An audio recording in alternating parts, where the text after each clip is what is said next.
Saudara-saudara, hari ini saya ingin mengajak kita untuk coba memikirkan satu hal. Jikalau engkau hendak sempurna. Sempurna bagi seseorang itu, atau manusia sempurna itu, menurut ibu bapak, saudara-saudara seperti apa sih? Sempurna ya. Seperti apa sempurna itu? Kadang-kadang orang merasa sempurna karena dia dapat banyak berkat, karirnya bagus, ekonominya bagus, keluarga bagus. Kita katakan, wah sempurna sekali keluarga ini, gitu ya. Itu ukuran kita melihat dalam kacamata sosialnya kita. Jadi ukuran-ukuran yang kita gunakan dalam menilai kehidupan itu seringkali berdasarkan strata sosial atau apapun namanya itu. Sempurna. Sehingga saudara, kalau orang sudah merasa dia sudah cukup baik, sempurna, dia akan merasa sudah tidak lagi yang kurang bagi hidupnya dia. Nah, ini terjadi di zaman Yesus. Di zaman Yesus, ayat ini saya ambil dari Matius 19 ayat 21. Jadi hari ini saudara, saya sering katakan pada kita kalau saya menyampaikan firman Tuhan, saya selalu ambil satu perikop begitu dari teks Alkitab. Sebab apa? Memahami teks Alkitab haruslah lihat pada konteksnya. Ya, pada konteksnya. Jadi apa peristiwa yang terjadi pada masa itu sehingga bisa kita katakan seperti ini misalnya. Kata Yesus kepadanya, "Jikalau engkau hendak sempurna, pergilah, juallah segala milikmu dan berikanlah itu kepada orang-orang miskin, maka engkau akan beroleh harta di sorga. Kemudian datanglah kemari dan ikutlah aku."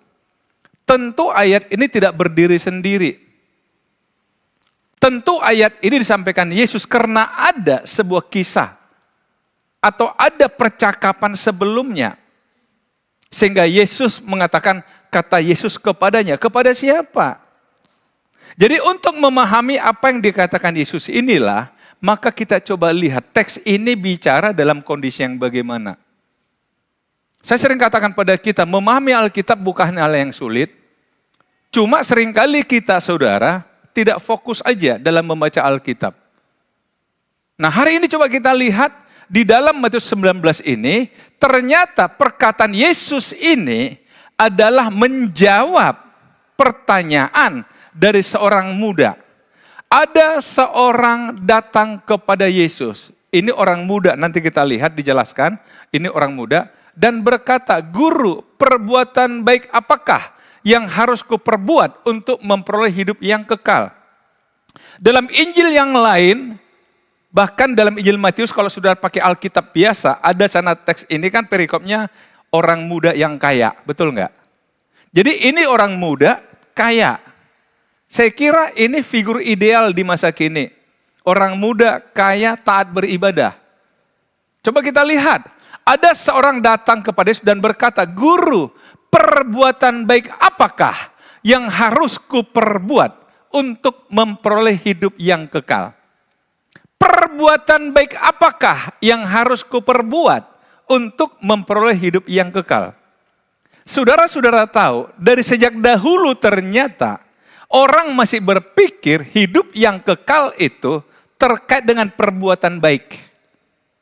Kalau aku berbuat baik, pasti aku beroleh hidup yang kekal. Kalau aku berbuat baik, pasti aku masuk surga. Jadi tekanannya kepada manusianya, perbuatan baik apakah? Nah, kenapa orang ini berani nantangin Yesus dengan mengatakan, perbuatan baik apakah yang harus kuperbuat untuk memperoleh hidup yang kekal? Jawab Yesus, "Apakah sebabnya engkau bertanya kepadaku tentang apa yang baik?" Yesus tanya dia, "Kenapa kau bertanya padaku tentang apa yang baik? Tentang perbuatan baik. Hanya satu yang baik." Lihat kata satu di sini, S-nya itu besar. Dalam Injil yang lain dikatakan hanya satu orang yang baik, yaitu Tuhan. Kenapa Yesus katakan hanya satu yang baik? Karena sesungguhnya orang ini datang memanggil Yesus sebagai guru yang baik. Guru yang baik. Perbuatan baik apakah yang harus kulakukan supaya aku dapat hidup yang kekal? Guru yang baik. Sehingga ketika dia membahasakan Yesus atau memanggil Yesus dengan guru yang baik, Yesus katakan hanya satu loh yang baik, itu Tuhan. Artinya manusia nggak ada yang baik. Nggak ada yang baik.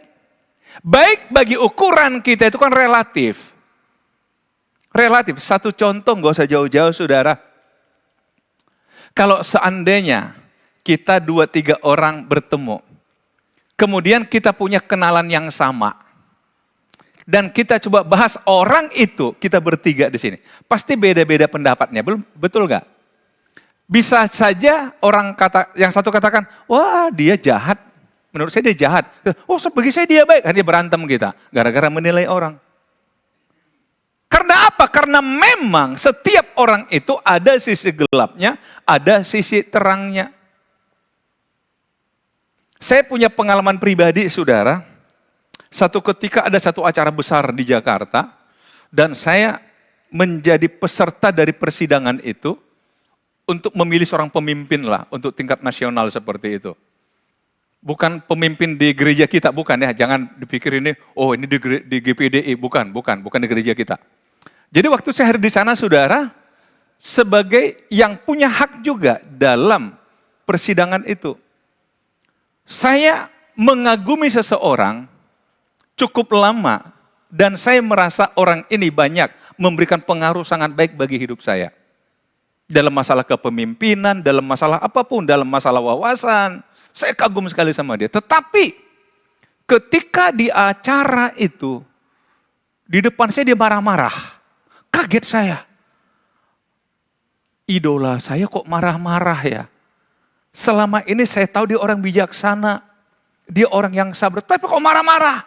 Jujur saudara, sedihnya saya luar biasa.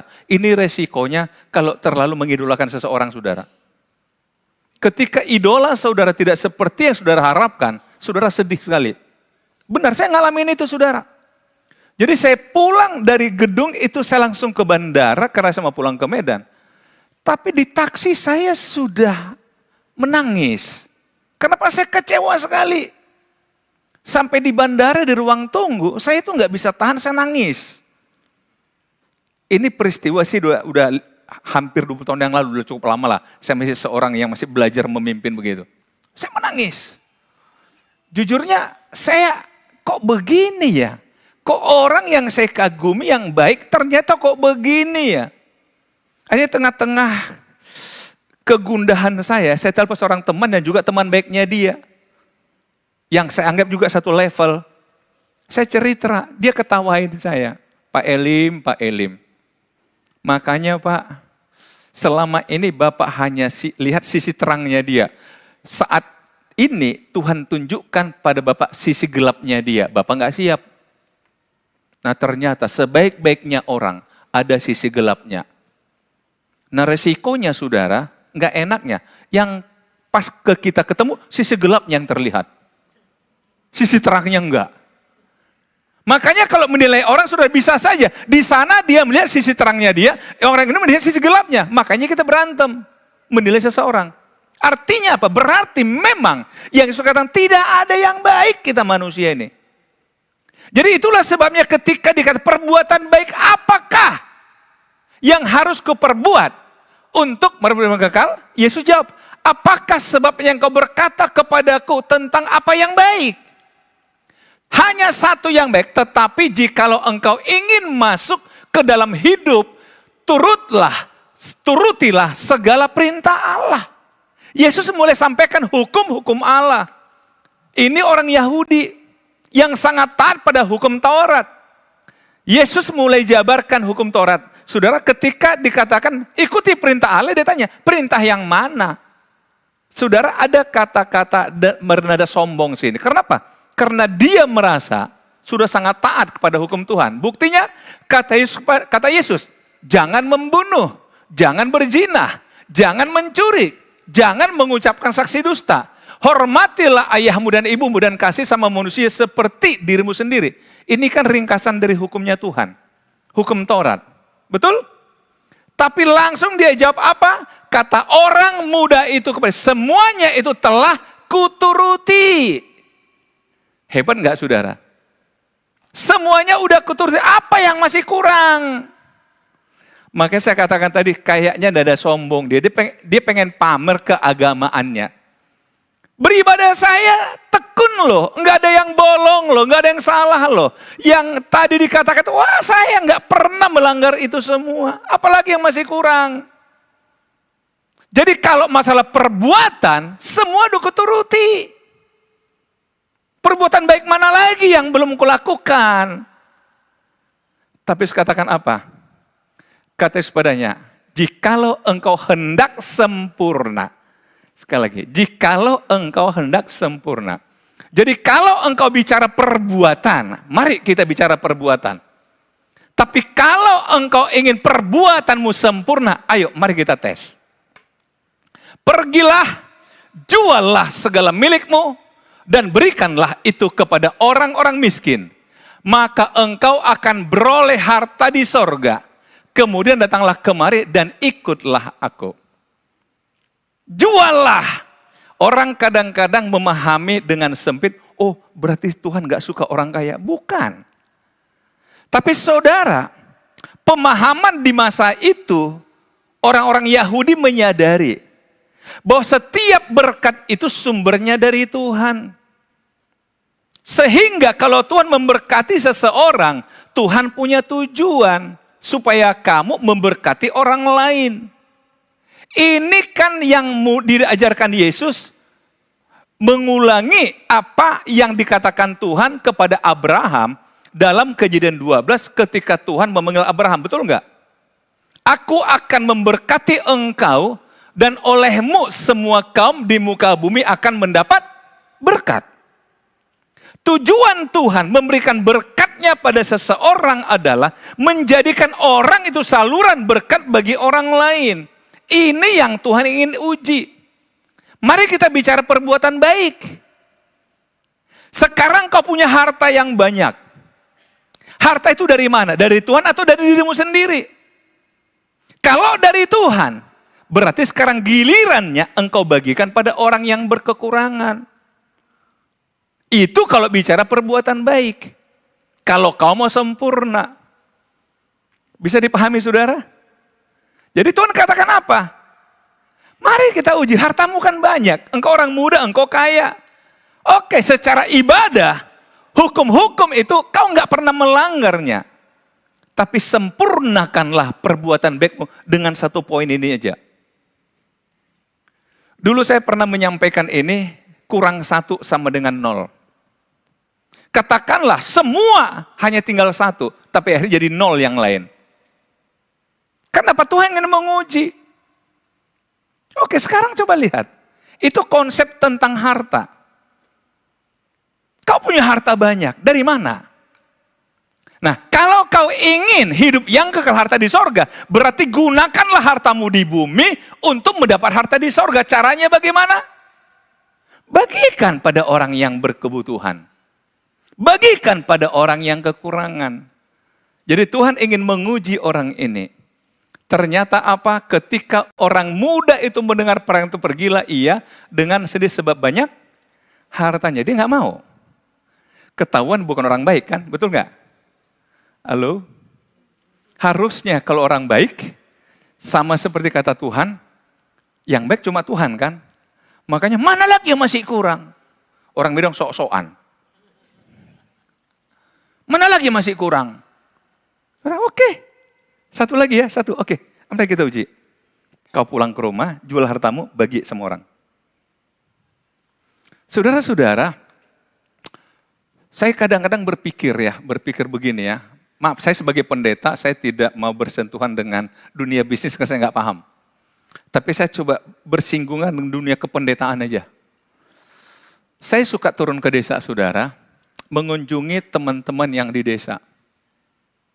Kadang-kadang perjalanan sampai berjam-jam, ketemu dengan mereka di desa.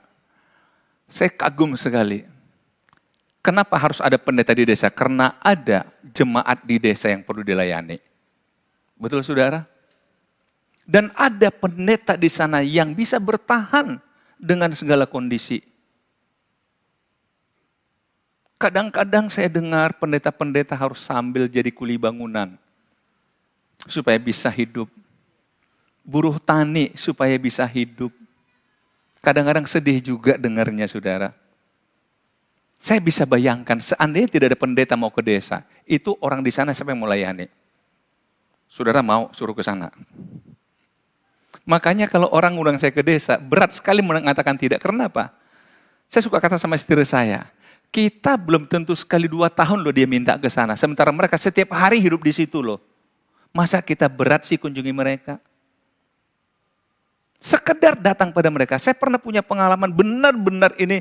Saya waktu itu seperti tidak punya kata-kata untuk menerjemahkannya.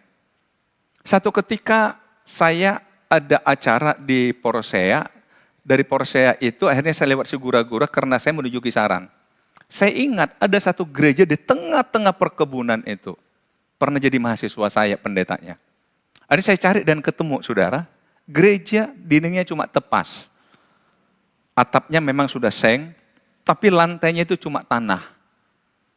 Begitu ketemu, saya bilang sama teman-teman, ayo kita mampir yuk. Saya parkirin mobil di dalam. Sekitar jam 4 kami sampai di situ, akhirnya mulai 6:30 saya tanya dia, punya ikan asin enggak? Dia tanya saya, untuk apa Pak? Loh kita kan belum makan. Oh iya. Akhirnya dia bilang, adik kan bakar ikan asinnya. Bakar. Dia bilang, tapi kami enggak punya sayur. Saya bilang, ayo beli Indomie kita. Jadi kami makan di situ. Setelah itu saya bilang, punya tikar enggak? Untuk apa? Dia bilang, untuk apa Pak? Aku mau tidur di sini. Bapak tidur di sini. Akhirnya kami tidur di gereja. Lantai tanah pakai tikar. Setelah itu saudara, saya pulang, saya merasa itu hal yang gimana ya. Tapi dia cerita sama orang itu membuat saya itu enggak punya kata-kata. Kami dikunjungi Pak Elim. Menurut saya Pak Elim adalah malaikat yang diutus Tuhan. Karena pertama kali di gereja ini ada parkir mobil, bahkan nginep. Parkir aja baru pertama kali ini, apalagi nginep. Di hati saya sampai segitunya orang di desa. Saudara lihat, kira-kira apa tujuan Tuhan memberkati kita? Saudara-saudara, ini yang Tuhan katakan pada orang ini. Kau boleh punya harta yang banyak, tapi bagaimana orang di sekitarmu yang berkebutuhan, yang miskin? Pernah gak berbagi dengan mereka?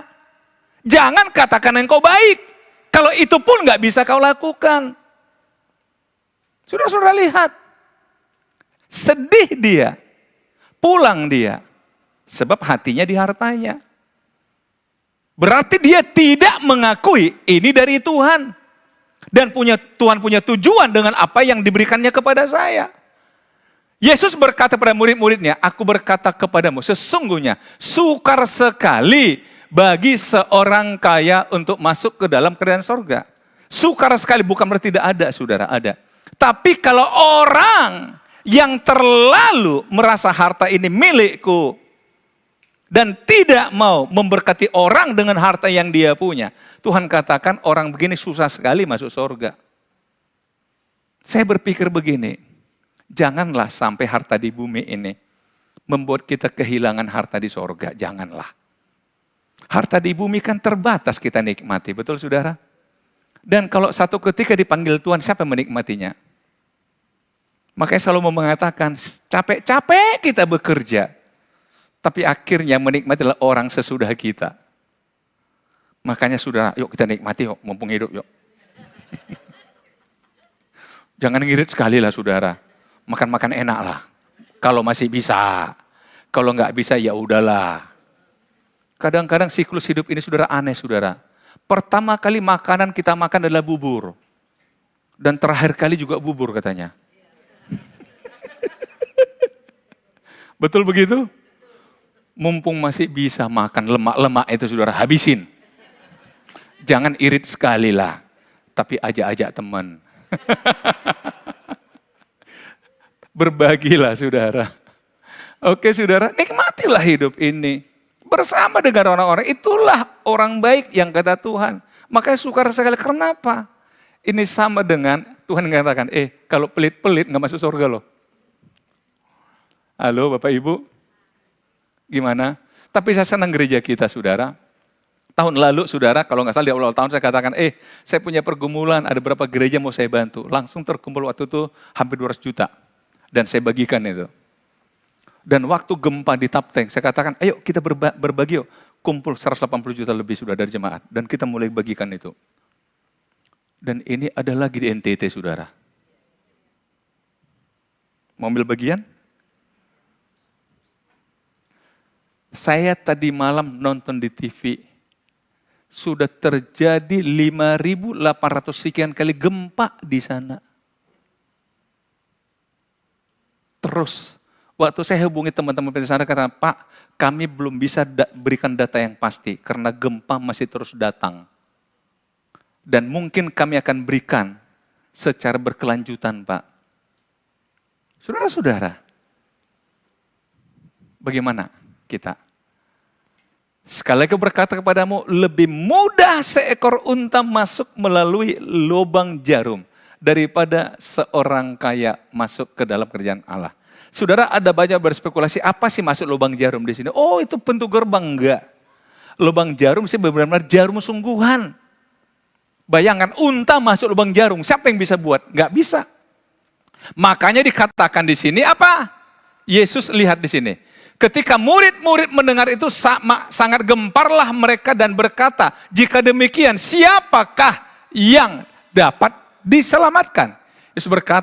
Yesus memandang mereka dan berkata, bagi manusia hal itu tidak mungkin, tapi bagi Allah segala sesuatu mungkin. Jadi Yesus coba kaitkan di sini, saudara. Yang pertama, bagi manusia tidak mungkin, bagi Allah mungkin. Tekanan di sini adalah bahwa keselamatan itu bukan karena perbuatan baik. Karena tidak mungkin manusia dengan kebaikannya bisa diselamatkan. Nggak mungkin, karena tidak ada yang baik. Tadi buktinya, yang merasa baik, udah melakukan semua hukum Tuhan, begitu dites satu lagi supaya kau sempurna, gagal. Kita mungkin punya sekian banyak kebaikan, tapi ada juga kita yang tidak bisa melakukannya. Karena kita masih manusia, yang hidup dalam daging. Tapi karena itu saudara, kita bersyukur pada Tuhan. Tuhan tidak menghitung baik-baiknya kita. Tapi Tuhan berikan kita pengampunan dalam kesalahan kita. Dalam keterbatasan kita. Itulah dikatakan bagi Allah mungkin. Artinya apa saudara? Tidak perlu kita berjuang dengan kebaikan untuk menerima hidup yang kekal. Karena tidak mungkin. Tapi bagi Allah mungkin karena apa? Allah tidak menganugerahkan keselamatan pada kita karena perbuatan-perbuatan baik kita, enggak. Tapi karena memang Dia menyayangi kita. Dia tidak mau kita binasa. Amin, saudara. Jadi sebenarnya Tuhan ingin mengecek kepada manusia. Engkau yang mengatakan engkau baik, mari kita uji. Nah, ternyata dia bukan orang baik. Hati-hati Bapak Ibu yang merasa orang baik. Ketika akhirnya sisi gelap kita ditunjukkan orang, akhirnya orang katakan, oh kupikir dia baik-baik saja. Ternyata tidak baik-baik saja. Karena itu saudara, mari dua hal yang saya ingin kita aplikasikan di hidup kita. Yang pertama adalah, kalau Tuhan memberkati kita, mari kita juga ingin memberkati orang di sekitar kita. Orang yang kesusahan, orang yang berkekurangan, amin. Dan yang kedua, perbuatan baik kita, bukan itu caranya kita diselamatkan, tetapi hanya karena anugerah Allah. Tapi bukan berarti tidak boleh berbaik, sangat dibolehkan, sangat disarankan. Yesus mengatakan, ayo bagi-bagi yuk, jadi berkat bagi sesamamu. Amin. Tuhan Yesus memberkati kita.